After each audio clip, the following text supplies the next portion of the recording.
Ok, oremos. Glorioso Deus, amado Pai, somos gratos porque o Senhor nos deu a oportunidade de estudarmos a Sua palavra neste momento. Somos gratos porque o Senhor é muito bom, o Senhor é um Deus de amor, de misericórdia, o Senhor tem cuidado muito bem de todos nós, melhor do que merecemos.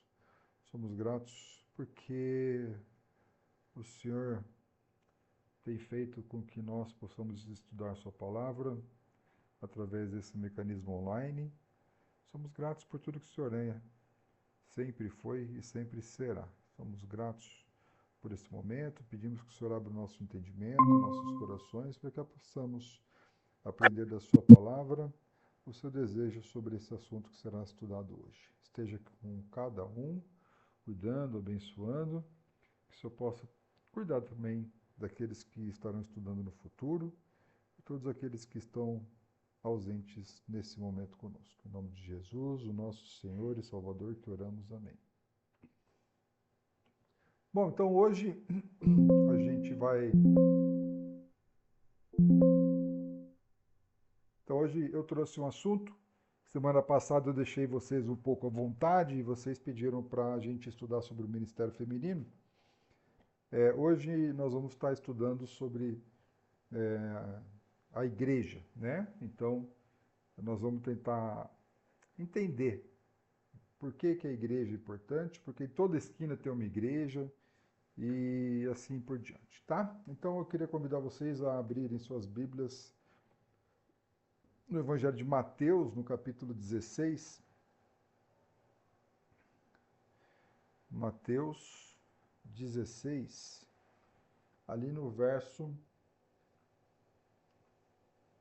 18, tá? Então, Mateus 16, 18, Jesus diz assim, ó: Também eu te digo que tu és Pedro, e sobre esta pedra edificarei a minha igreja, e as portas do inferno não prevalecerão contra ela.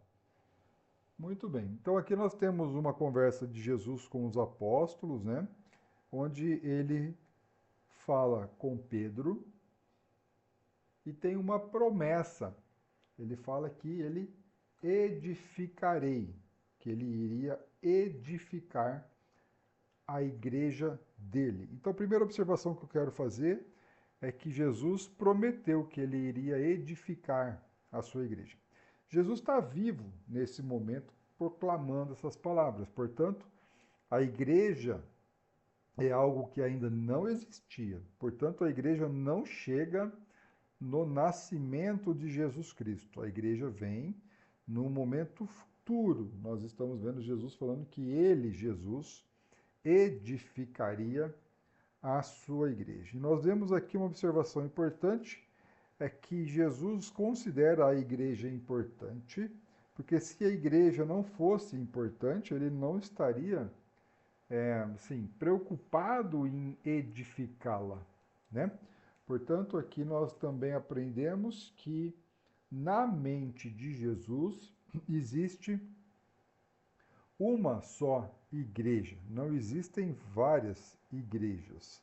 Portanto, aqui a palavra a minha igreja está no singular e não no plural, como seriam as nossas igrejas, né? Então, as minhas igrejas, né? Não, Jesus fala: edificarei a minha igreja, tá? Então é esse o assunto que nós vamos ver. Nós vamos tentar estudar alguns versos do Velho Testamento que apontam para a chegada da igreja, ou então o reino de Deus, e depois a gente vai ver esse momento se concretizando, ok? Mas antes eu queria poder ler com vocês Efésios capítulo 4. Então, Efésios no capítulo 4... Não, no capítulo 5, Efésios capítulo 5, quando quando Paulo ele vai falar sobre a comparação entre o marido, a mulher, a igreja, Cristo e Deus. Então, ali no verso 23, tem uma informação muito importante que eu gostaria de ler para vocês. Efésios 5, 23 diz assim, ó: Porque o marido é o cabeça da mulher, como também Cristo é o cabeça da igreja, sendo este mesmo o Salvador do corpo. Ok? Então, o corpo é uma palavra que se refere à igreja. Então, a gente entende que Jesus, ele é um Salvador. Jesus é o Salvador. Agora, Jesus é o Salvador de qual igreja? Evidentemente, Jesus, ele é Salvador da igreja dele, da igreja que ele prometeu lá em Mateus 16:8 que ele edificaria. Portanto, só existe uma igreja na mente de Jesus Cristo. E essa igreja é a única que tem o Salvador. Portanto, se a gente não vive nos preceitos desta igreja, baseado nas suas regras de conduta, nós não estaremos tendo um Salvador. Porque a única igreja que tem o Salvador é a igreja que Jesus edificou, tá bom? Então, é essa igreja que nós vamos começar a estudar no curso a partir de hoje, tá bom? Alguma pergunta até aqui sobre esses dois versos que nós lemos? Boa noite, Fernanda, tudo bem? Ótimo, Sam. Tudo bem. Amém. Maravilha. Então, se ninguém tem pergunta, vamos abrir lá no livro de Gênesis 3:15. Gênesis 3:15 é um momento em que nós temos a queda e Deus vai falar com a serpente, vai fazer uma promessa, uma profecia, né? Ele vai falar o seguinte: porém inimizade entre ti e a mulher, e entre a tua descendência e o seu descendente. Este te ferirá a cabeça, e tu lhe ferirás o calcanhar. Portanto, aqui em Gênesis 3:15, nós vemos Deus falando essas palavras se referindo aqui à primeira promessa que os teólogos colocam como a primeira promessa da vinda de um redentor, no caso, Jesus Cristo. É evidente que não tem o nome dele, uma promessa, uma profecia muito antiga, mas que eles já consideram aqui como sendo a primeira promessa da vinda de Jesus Cristo, tá bom? Depois ali em Gênesis 12, que é o momento em que Deus está falando com Abraão, Gênesis 12, os versos 1, 2 e 3, mas eu gostaria, por causa do tempo, da gente ler só o verso 3. Nos versos 1 e 2, Deus promete para Abraão que ele seria uma grande nação, que daria para Abraão uma terra para que eles pudessem morar e que dessa nação, nessa terra, viria a bênção para todas as famílias na terra. E o verso 3 ele fala assim, ó: abençoarei os que te abençoarem e amaldiçoarei os que te amaldiçoarem. Agora, ó, em ti serão benditas todas as famílias da terra. Então nós vemos várias profecias no Velho Testamento falando acerca do reino de Deus, tá bom? Eu queria dar um pulo agora e lá no livro de Isaías.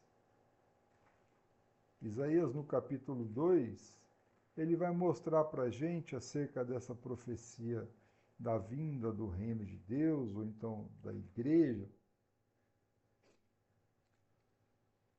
Ele vai dar um pouco mais de detalhes sobre onde essa igreja surgiria, como é que ela seria, né? Então, em Isaías 2, a partir do verso 2, ele vai falar assim: nos últimos dias acontecerá que o monte da casa do Senhor será estabelecido em cima dos montes e se elevará sobre os outeiros, e para ele afluirão todos os povos. Irão muitas nações e dirão: vinde e subamos ao monte do Senhor, a casa de Deus de Jacó, para que nos ensine os seus caminhos e andemos pelas suas veredas, porque de Sião sairá a lei, a palavra do Senhor de Jerusalém. Então aqui é a promessa, né, da vinda do reino, um reino de Deus, tá? Onde seria construída na cidade de Jerusalém. Então esse reino nos últimos dias, tá? Seria estabelecido em Jerusalém, tá? Alguma pergunta até aqui? Alguém quer fazer algum comentário? Então nós estamos estudando as profecias que tratam acerca da chegada da igreja, da chegada do reino de Deus para todas as pessoas, né?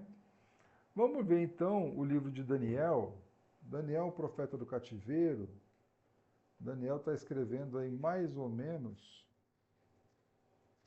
600, 500 e pouquinho, 600 anos antes de Cristo.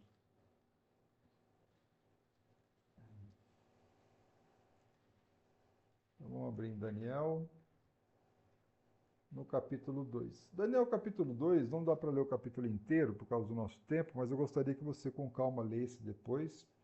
É um sonho que Nabucodonosor tem e ele vai sonhar com uma estátua, tá? E ele precisava de alguém que interpretasse essa estátua para ele, tá? O sonho e tudo mais. Então Deus vai usar aí o Daniel para interpretar essa estátua, tá? Então pensa numa estátua. No verso 2, no capítulo 2, do verso 36, Daniel vai falar assim, ó, este é o sonho e também a sua interpretação, diremos ao rei. Tu, ó rei, rei de reis, a quem Deus do céu conferiu o reino, o poder, a força e a glória, cujas mãos foram entregues os filhos dos homens, onde quer que eles habitem, e os animais no campo e as aves no céu, para que dominasse sobre todos eles, tu és a cabeça de ouro. Então, aqui no sonho de Nabucodonosor, ele sonhou com uma estátua em que a cabeça era de ouro, né? E aqui Daniel está falando, olha, essa cabeça de ouro simboliza você. Você, o reinado da Babilônia, é o cabeça de ouro, tá? Depois, da outra parte da estátua, ele vai sonhar que envolve o peito e os braços. O peito de prata, então o peito e os braços eram de prata, a cabeça de ouro, o peito e o braço de prata.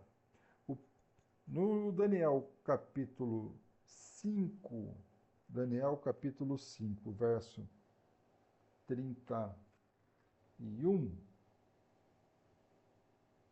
verso 30. Então, Daniel 5,30, ele vai falar assim: naquela mesma noite foi morto Belsazzar, rei dos caldeus, e Dário, o Medo, com cerca de 62 anos, se apoderou do reino. Então, pela história, esse reino de prata é um reino que sucede o rei da Babilônia, e nós vemos que são os persas, tá? Depois, na estátua de Nabucodonosor, ele sonhou com a cabeça de ouro, o peito de prata e o quadril de bronze, tá? O quadril de bronze, em Daniel 8:21, Daniel 8:21 vai revelar para a gente quem é essa nação que vem depois da Babilônia, são os persas, como você leu em Daniel 5:30. E depois dos persas, Daniel então vai ter um sonho, vai ter uma revelação, e no capítulo 8, verso 21, ele vai falar assim: mas o bode peludo é o rei da Grécia, o chifre grande entre os olhos é o primeiro rei. Aí ele vai começar a falar dos chifres do bode e tudo mais, falando dos reis da Grécia. Então, a estátua que Nabucodonosor sonhou nada mais é do que uma sucessão de reinos, até que chega nas pernas dessa estátua, em que elas são uma mistura de ferro com barro. Na época, aí eu gostaria de ler para vocês, ó, vamos voltar lá para Daniel 2. Daniel 2. Então percebam, né, uma estátua, a cabeça de ouro, depois prata é o rei Medo-Persa, depois dos Medo-Persas, o quadril de bronze é o Império Grego, com Alexandre o Grande. Depois, pela história, o próximo império mundial que domina é o Império Romano. O Império Romano. Mas vamos ler Daniel capítulo 2, o que vai acontecer na época do Império Romano, a partir do verso 44, Daniel 2, 44.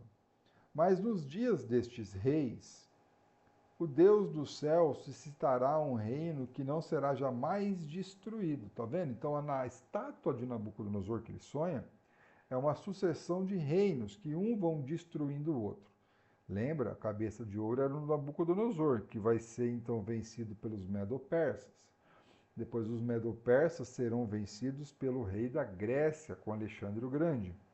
Depois o reino da Grécia vai perder forças para o Império Romano, ok? Então lá no 44, ó, no dia destes reis, quais reis? Os reis de uma mistura de ferro com barro, tá? Na estátua. O Deus do céu suscitará um reino que não será jamais destruído. Então esse reino de Deus, Daniel revela que ele será jamais destruído. Esse reino não passará a outro povo, esmiuçará e consumirá todos esses reinos, mas ele mesmo subsistirá para sempre. Então, portanto, o reino que Deus vai estabelecer, quando o Império Romano tiver no domínio, é um reino que jamais será destruído. 45. Como vistes que do monte foi cortada uma pedra sem o auxílio de mãos, e ela esmiuçou o ferro, o bronze, o barro, a prata e o ouro, o grande Deus fez saber ao rei o que há de ser futuramente. Certo é o sonho e fiel à sua interpretação. Então aqui Daniel, ele teve uma revelação da interpretação do sonho do Nabucodonosor, de que a ponta do monte foi cortada sem auxílio de mãos, e esse elemento veio e destruiu a sua estátua, e esse daí é um reino que nunca jamais será destruído, e seus habitantes desse reino reinarão para sempre. Ok? Então aqui tem a promessa de quando que a igreja, quando que esse reino viria. E tem a promessa de que esse reino subsistiria para sempre. Portanto, o reino de Deus não vem com o Nabucodonosor, não vem com os Medo-Persas, não vem com o Império Grego e nem com o Império Romano. Aliás, vem na época do Império Romano, tá? Então a igreja de Jesus Cristo, ela chega cumprindo a profecia de Daniel, capítulo 2, que é na época dos reis simbolizados na estátua como sendo de ferro misturado com barro. Tá bom? Ainda em Daniel capítulo 7, 18, então Daniel 7, 18, ele fala assim, ó, mas os santos do Altíssimo receberão o reino e o possuirão para todo sempre, de eternidade em eternidade. Então, quanto tempo os que habitarão neste reino dos céus, do reino de Deus, vão viver, né? Vão receber. Então vai ser para sempre. Então, os habitantes deste reino não precisarão se preocupar que esse reino vai ser destruído, que é um reino fraco. Nada disso. Tá? É um reino em que vai ter forças para sempre. Tá? Vamos lá para as páginas de Mateus. Então, voltando, se alguém quiser fazer alguma pergunta, pode fazer. Por enquanto, a gente está vendo as profecias da vinda do reino de Deus, que é a igreja, para vocês entenderem que a igreja é um assunto sério, que ela está escrita em todas as jeitos de falar, né? Mas ela está escrita no Velho Testamento, então era uma ansiedade, ansiava-se pela vinda do reino através do Messias. Então, quando Jesus chega, ele é o responsável por isso. E como nós começamos lendo no começo da aula, Mateus 16, 18, Jesus disse que ele edificaria a sua igreja. Jesus disse, eu edificarei a minha igreja. Portanto, a igreja, ela é importante. Como nós lemos em Efésios capítulo 5, verso 23, né, se não estiver enganado, Jesus disse que ele, Jesus, é o salvador da igreja e que só ele é o salvador da igreja. Tá bom? Se alguém quiser fazer alguma pergunta, fica à vontade.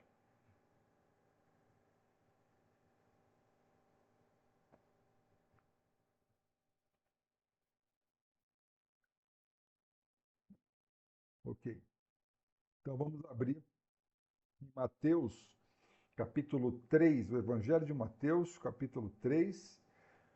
Vamos ver agora o que João Batista fala sobre esse assunto que é a igreja, né? Então, naqueles dias surgiu João Batista pregando no deserto da Judéia e ele dizia: arrependam-se, pois o reino dos céus está próximo. Então, agora nós temos João Batista vivendo num momento do mundo em que o Império Romano é o dominante, cumprindo as profecias de Daniel, capítulo 2. Ele aparece dizendo que o reino de Deus não é um reino que está distante, mas sim o reino de Deus é um reino que está próximo, tá? O reino de Deus está próximo. Mateus 4:17, Mateus 4:17, a gente vai ver assim, ó, daí por diante passou Jesus a pregar e a dizer: arrependam-se, porque está próximo o reino de Deus. Então agora nós temos o Senhor Jesus pregando que o reino dos céus estava próximo e não mais distante, ok? Tá bom? Então veja a evolução das revelações na Bíblia. Quando nós vemos João Batista e Jesus falando que o reino de Deus está próximo, é porque o reino de Deus realmente está próximo. No Evangelho de Marcos, no capítulo 9, Marcos 9, o verso 1, Jesus diz o seguinte: e lhes disse: garanto-lhes que alguns do que aqui estão, de modo nenhum experimentarão a morte antes de verem o reino de Deus vindo com poder. Olha que dica que Jesus dá, falando que o reino, a sua igreja, chegaria no momento em que aquelas pessoas ainda estivessem vivas e elas viriam o reino de Deus chegando com poder, tá bom? Ainda sobre o reino de Deus, eu gosto muito da passagem que Jesus está conversando com Nicodemos, lá no Evangelho de João, no capítulo 3, que Jesus fala uma coisa muitíssimo interessante, né? João, capítulo 3, a partir do verso 1.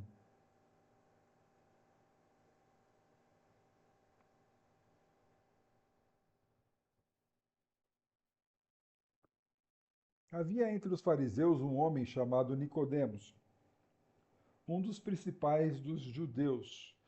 Este, de noite, foi ter com Jesus e lhe disse: Rabi, sabemos que és mestre vindo da parte de Deus, porque ninguém pode fazer estes sinais que tu fazes, se Deus não estiver com ele. A isso respondeu Jesus: em verdade te digo, que se alguém não nascer de novo, não pode ver o reino de Deus. Então, baseado no verso 3, não tem como a pessoa ver o reino de Deus se não nascer de novo. 4. Perguntou Nicodemos: como pode um homem nascer sendo velho? Pode porventura voltar ao ventre materno e nascer segunda vez? Respondeu Jesus: em verdade te digo, quem não nascer da água e do espírito não pode entrar no reino de Deus. O que é nascido da carne é carne, o que é nascido do espírito é espírito. Não admite dizer: é necessário nascer de novo. Portanto, nós temos aqui Jesus falando que para agora entrar no reino de Deus, que está para chegar, tem uma condição. E essa condição é um novo nascimento da água e do Espírito. E evidentemente que nós sabemos que ele está se referindo ao batismo. Portanto, ninguém pode entrar no reino de Deus se não for batizado. Ninguém pode dizer que pertence à igreja se não é batizado. E nós vamos ter uma aula só sobre o batismo mais para frente, a gente não precisa se preocupar com isso agora. A não ser que você não seja batizado, aí entre em contato comigo e a gente conversa. Senão, a gente vai seguir. Mas o importante é que Jesus disse que o reino tem um segredo para você entrar no reino, que é o novo nascimento, o nascimento da água e do Espírito. Ok? Tá bom? Vamos ler ainda Lucas. Então vamos voltar um pouquinho para trás do Evangelho de João. Lucas, capítulo 24. Lucas, capítulo 24, é o momento em que Jesus está ressurreto, né? Ele já morreu, ressuscitou, e ele está conversando, dando as suas últimas instruções aos apóstolos. Ok? Prestem muita atenção a partir do verso 44. Então, Lucas 24, 44. Disse-lhes: Foi isso que lhes falei enquanto ainda estava com vocês. Era necessário que se cumprisse tudo o que a meu respeito está escrito na lei de Moisés, nos profetas e nos salmos. Então lhes abriu o entendimento para que pudessem compreender as Escrituras. E lhes disse: Está escrito que o Cristo haveria de sofrer e ressuscitar nos mortos no terceiro dia. E que, em seu nome, seria pregado o arrependimento para perdão de pecados a todas as nações, começando por Jerusalém. Vocês são testemunhas dessas coisas e lhes envio a promessa de meu Pai. Mas fiquem na cidade até serem revestidos do poder do alto. Então aqui nós temos uma informação muito importante no verso 47, que eu vou repetir a leitura. E que em seu nome seria pregado o arrependimento para perdão de pecados. Ok? Então, quando acontecesse isso, começando em Jerusalém, em todas as nações, o reino, então, estaria chegando. Ok?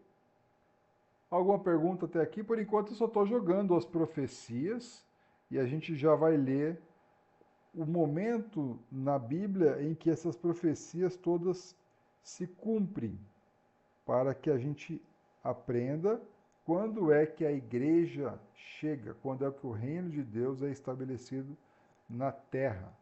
Tá bom? Se alguém quiser fazer alguma pergunta, é só me interromper e pode perguntar, ok?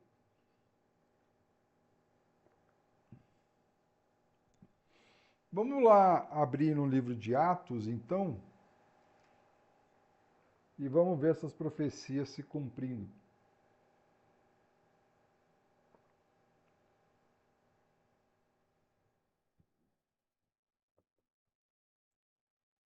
No livro de Atos,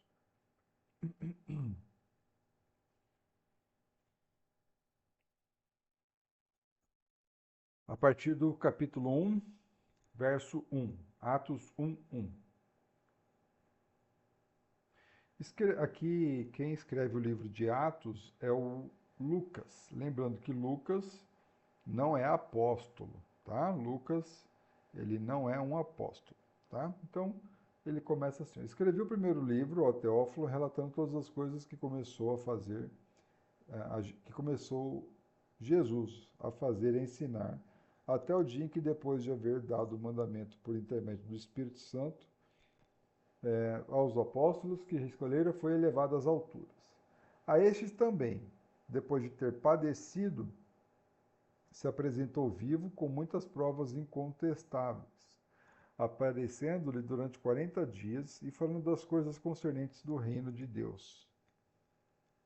E começando com eles, determinou-lhes que não se ausentassem de Jerusalém, mas que esperassem a promessa do Pai, a qual ele de mim ouviste. Porque João, na verdade, batizou com água, mas vós sereis batizados com o Espírito Santo, não muito depois destes dias. Então, os que estavam reunidos lhe perguntaram: Senhor, será esse o tempo em que restaures o reino a Israel? Então, nós temos aqui Jesus conversando com os apóstolos, né? E eles fazem essa pergunta para Jesus. Mas o verso 5 é bastante interessante, porque Jesus disse, que falou o seguinte, ó: porque João, na verdade, batizou com água, mas vocês serão batizados com o Espírito Santo não muito depois desses dias. Então, a chegada do reino da igreja tem a ver com esse batismo com o Espírito Santo, que é o que a gente vai ver daqui a pouquinho. Então, a partir do verso 7, vamos fazer a leitura lá, tá? Verso 7. Gustavo, posso fazer uma pergunta? Claro, Fer.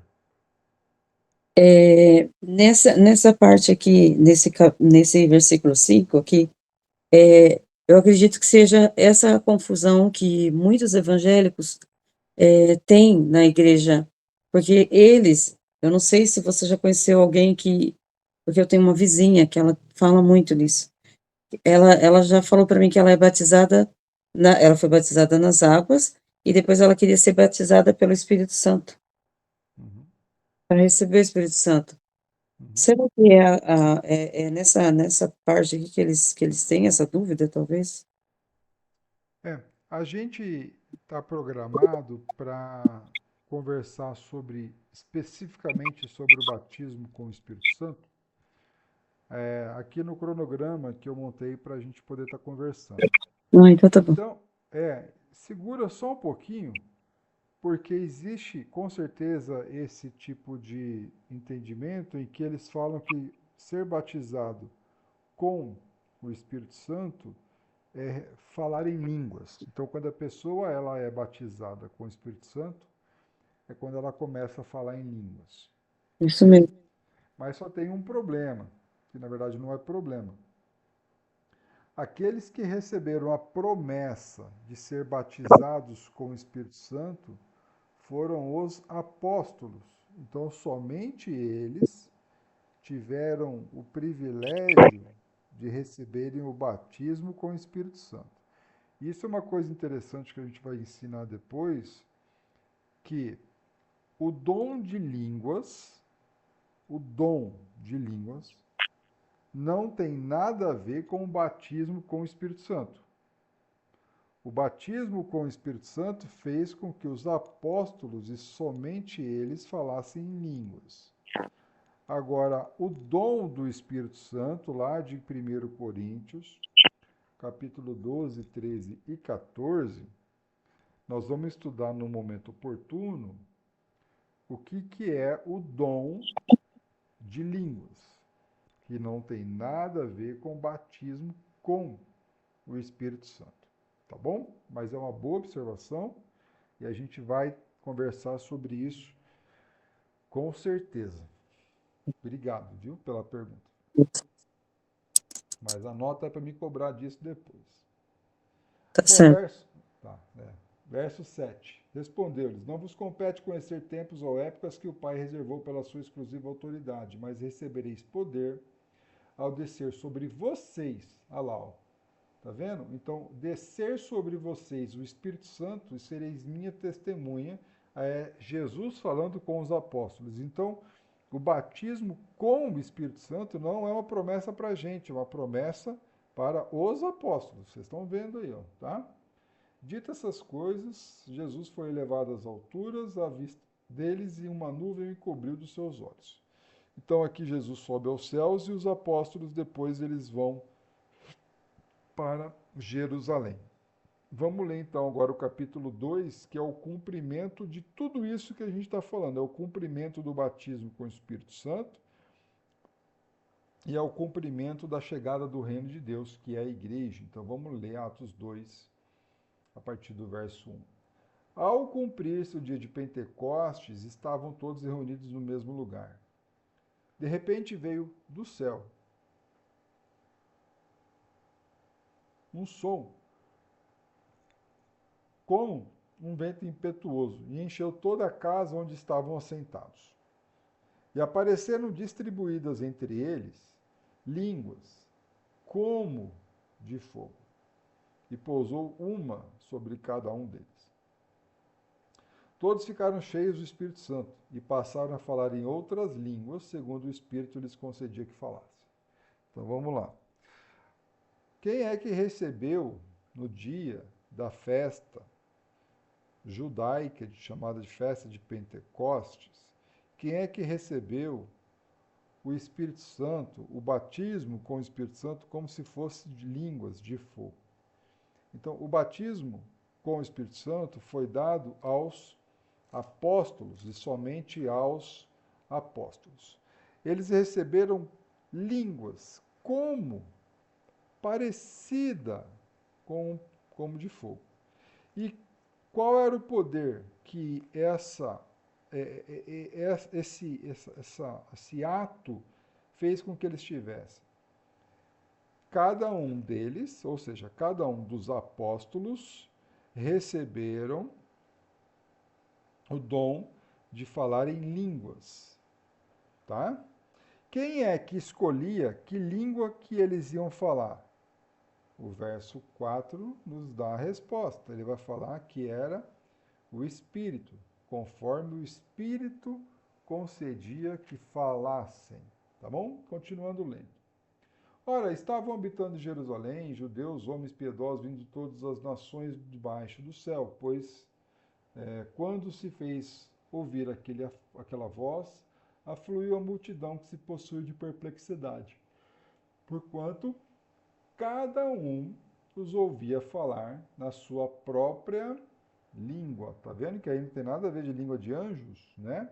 Então, o dom de línguas fazia com que os apóstolos, né, falassem em um idioma humano. Estavam, pois, atônitos e se admiravam, dizendo: Olha, não são porventura galileus todos esses que aí estão falando? Como os ouvimos falar, cada um em nossa própria língua materna? Somos partos, medos, elamitas, os naturais da Mesopotâmia, somos da Judéia, Capadócia, Ponto e Ásia, da Frígia, da Panfilha, do Egito, das regiões da Líbia, das imediações de Cirene e romanos que aqui residem. Tanto judeus como prosélitos, cretenses e árabes, como os ouvimos falar em nossa própria língua as grandezas de Deus. Então, o dom de línguas, aqui simbolizado pelo batismo com o Espírito Santo, dado aos apóstolos, fez com que eles falassem não em línguas estranhas, mas sim em idiomas humanos. E o que eles falavam? Eles falavam aquilo que o Espírito determinava, que eram coisas acerca de Deus. Eles falavam as grandezas de Deus. Tá? Alguma pergunta até aqui? Então aqui nós estamos vendo a chegada do reino. A igreja de Deus está chegando neste exato momento, tá? E nós vamos ver quando que se concretiza, vamos falar assim, o golpe final. Alguém tem alguma pergunta, alguma observação que queira fazer?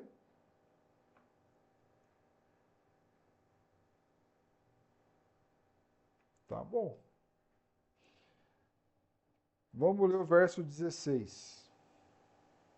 Que aí, vamos continuar lendo, vai, vamos voltar lá para o 12. Todos atônitos e perplexos interpelavam uns aos outros. O que quer dizer isso? Outros, porém, zombando, diziam: estão embriagados. Então Pedro se levantou com os 11, tá vendo? Quem é que estava recebendo o batismo com o Espírito Santo? Era os 11, não eram aqueles todos os 120 que estavam na casa, somente os apóstolos. Então Pedro se levantou com os 11 e, erguendo a voz, advertiu-os nesses termos: varões judeus e todos os habitantes de Jerusalém, tomai conhecimento disso e atentai às minhas palavras. Esses homens não estão embriagados como vinde pensando, senão sendo essa a terceira hora do dia. Mas o que ocorre é o que foi dito por intermédio do profeta Joel. E acontecerá nos últimos dias, diz o Senhor, que derramarei do meu espírito sobre toda a carne, vossos filhos e vossas filhas profetizarão, vossos jovens terão visões e sonharão vossos velhos. Até sobre os meus servos e sobre as minhas servas derramarei do meu espírito naqueles dias e profetizarão. Mostrarei prodígios sobre o céu e sinais embaixo da terra, sangue, fogo e vapor de fumaça. O sol se converterá em trevas e a lua em sangue, antes que venha o grande e glorioso dia do Senhor. E acontecerá que todo aquele que invocar o nome do Senhor será salvo. Aí Pedro volta e fala assim: varões israelitas, atendei a essas palavras. Jesus, o Nazareno, varão aprovado por Deus, diante de vós, com milagres, prodígios e sinais, os quais o próprio Deus realizou por intermédio dele entre vocês, como vocês mesmos sabeis, sendo este entregue pelo determinado desígnio e presciência de Deus, vocês o matastes, crucificando por mãos de iníquos, ao qual, porém, Deus ressuscitou, rompendo os grilhões da morte, porquanto não era possível fosse ela retido por ela. Porque a respeito dele diz Davi: diante de mim via sempre o Senhor, porque está à minha direita, para que eu não seja abalado. Por isso se alegrou o meu coração e a minha alma exultou. Além disso, também a minha própria carne repousará em esperança, porque não deixarás a minha alma na morte, nem permitirás que o teu servo veja a corrupção. Fizeste-me conhecer os caminhos da vida e encher-me-ás de alegria na tua presença. Então percebam que Pedro está falando que o que acontece, o que estava acontecendo naquele momento, nada mais era do que o cumprimento das profecias acerca do reino de Deus. E Pedro se levanta e agora ele vai defender Jesus Cristo, que eles acabaram de matar, citando o rei Davi. É isso que ele está falando, tá? Continuando em verso 29. Irmãos, seja-me permitido dizer-vos claramente a respeito do patriarca Davi, que ele morreu e foi sepultado, e o seu túmulo permanece entre nós até hoje, sendo, pois, profeta e sabendo que Deus lhe havia jurado que um dos seus descendentes se assentaria no seu trono. Prevendo isso, referiu-se à ressurreição de Cristo, que nem foi deixado na morte, nem o seu corpo experimentou corrupção. A este Jesus, Deus ressuscitou, do que todos nós somos testemunhas, exaltado, pois, à destra de Deus, tendo recebido do Pai a promessa do Espírito Santo, derramou isto que vedes e ouvis. Porque Davi não subiu aos céus, mas ele mesmo declara: disse o Senhor ao meu Senhor: assenta-te à minha direita, até que eu ponha os teus inimigos por estrado dos teus pés. Esteja absolutamente certa, pois, toda a casa de Israel, de que a esse Jesus que vocês crucificaram, Deus o fez Senhor e Cristo. Agora presta atenção. Ouvindo eles estas coisas, compungiu-se-lhe o coração e perguntaram a Pedro e aos demais apóstolos: que faremos, irmãos? Respondeu-lhes Pedro: arrependei-vos e cada um de vós seja batizado em nome de Jesus Cristo para a remissão dos vossos pecados e recebereis o dom do Espírito Santo. Pois para vós outros é a promessa para vossos filhos e para todos os que ainda estão longe, isto é, para quantos o Senhor vosso Deus chamar. Com muitas outras palavras deu testemunho e exortava-os, dizendo: salvai-vos dessa geração perversa. Então os que lhe aceitaram a palavra foram batizados, havendo um acréscimo naquele dia de quase 3.000 pessoas. Então vamos parar e fazer umas explicações. Em Lucas 24:44, nós lemos que o reino chegaria quando ouvissem a pregação de arrependimento em seu nome, ou seja, em nome de Jesus. E aqui em Atos 2:38, nós vemos Pedro pregando em o nome de Jesus com um sentimento de arrependimento. Nós lemos em Mateus 16:19 que as chaves do reino de Deus seriam dadas, Jesus dizendo, a Pedro. Então, qual é a chave que Deus dá para o apóstolo Pedro, que abre as portas do reino de Deus, que é a igreja, que antes estava fechada? Bom, essa chave, evidentemente, não é uma chave física. é uma chave em que ele pronuncia a salvação através de um arrependimento e o ato ministerial do batismo. Então, esse é o segredo para as pessoas entrarem nos céus. Lembra que Jesus disse para Nicodemos que para entrar no céu é necessário nascer de novo, um novo nascimento, o nascimento da água e do Espírito. Atos 2,38 é o momento exato em que o reino então chega e as pessoas têm a possibilidade de adentrar a este reino. Neste reino é onde as pessoas vão viver eternamente, porque aceitam Jesus como seu Senhor e Salvador, têm os seus pecados perdoados, recebem o Espírito Santo exatamente no momento do batismo, e elas então são salvas. Então, quando é que chega a igreja? Quando o reino de Deus chega, que está profetizado desde todo o Velho Testamento. Então, o reino de Deus, a igreja chega com o poder do Espírito Santo em Atos 2,38, que é quando Pedro abre as portas, e quem quiser, mediante um coração de arrependimento, mediante o batismo nas águas em o nome de Jesus Cristo, essa pessoa tem o perdão de pecados e ela recebe o selo, a garantia, o penhor, que é o Espírito Santo. E uma vez que isso acontece, automaticamente a pessoa está na igreja, ok? Então, quando que a igreja chega? Em Atos 2, especialmente no verso 38. Então, a gente termina a nossa aula mostrando que a igreja é importante, que a igreja é fundamental, que somente nessa igreja existe salvação, e essa igreja chega no ano 33, com a pregação de Pedro sobre o batismo.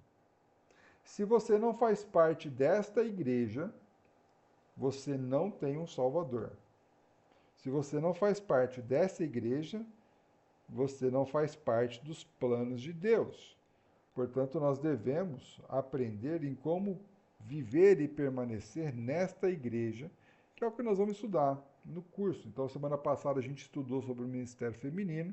Então, qualquer igreja hoje que descumpre acerca do mandamento do ministério feminino, é uma igreja que está em desacordo, está desalinhada a sua doutrina com a doutrina da igreja do século I, que estava na mente de Jesus Cristo. Então, as nossas aulas a partir de agora serão norteadas, baseadas no entendimento de que nós temos que viver na base doutrinária dessa igreja, porque é nessa igreja que Jesus Cristo morreu e deu a sua vida para que ela chegasse.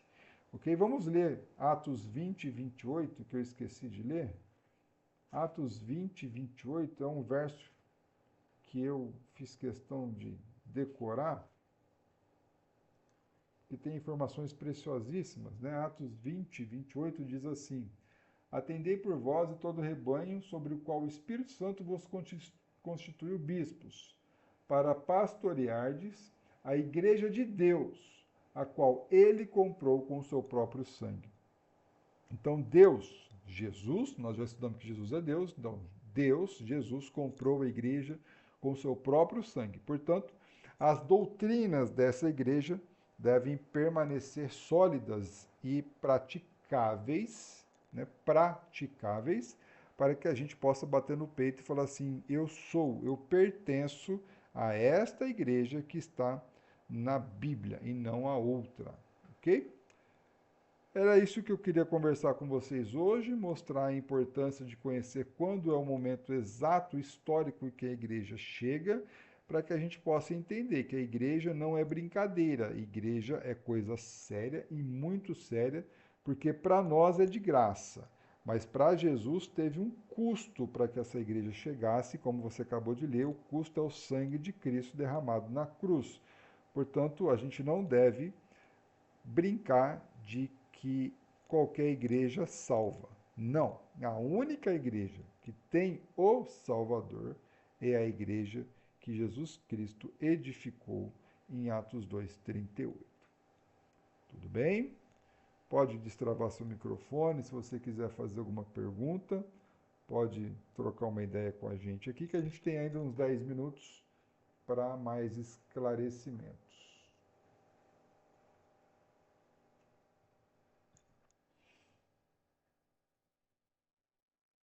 Sem pergunta? Como eu estou no hospital, irmão, não deu para eu ouvir tudo, mas também tinha uma pessoa aqui conversando comigo, mas eu vou assistir depois todo o estudo e qualquer coisa eu, eu pergunto ao irmão, ao professor. Muito grata pelas aulas, em nome de Jesus. Sem problema, irmã, que você possa sair muito bem aí do hospital, tá bom? A gente sabe que isso vai acabar logo, logo. Então é isso, a igreja. Amém.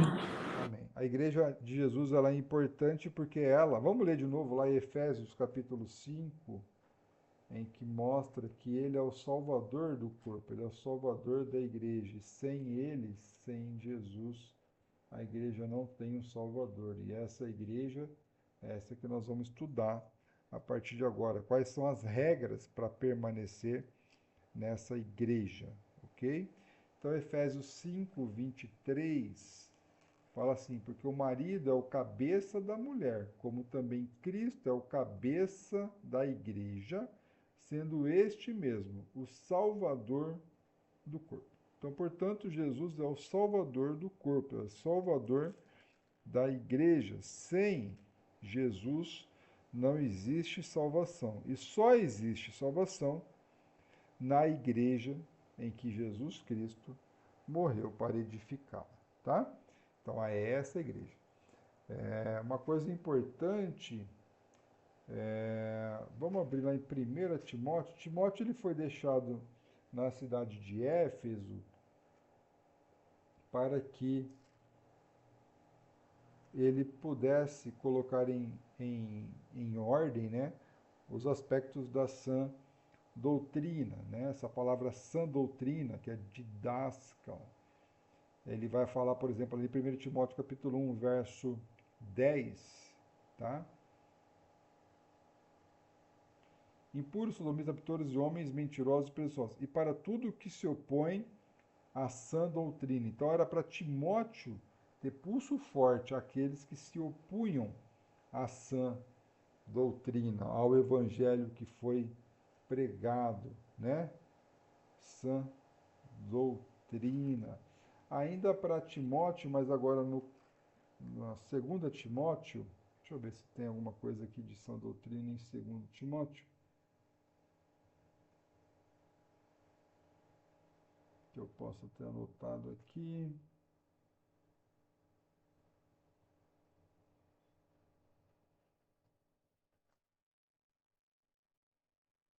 Não que eu... Não, não. Mas em Tito, que foi deixado em Creta, ele também aconselha a sã doutrina, né? Então, Tito capítulo 2, verso 1.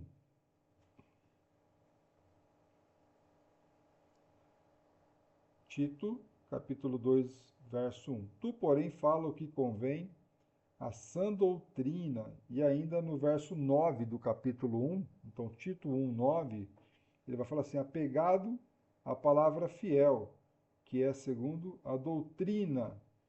Tá bom? Então, a doutrina, a sã doutrina, ela é importantíssima, porque quem não está na sã doutrina, está numa doutrina que não é sã, ou seja, que não é santa.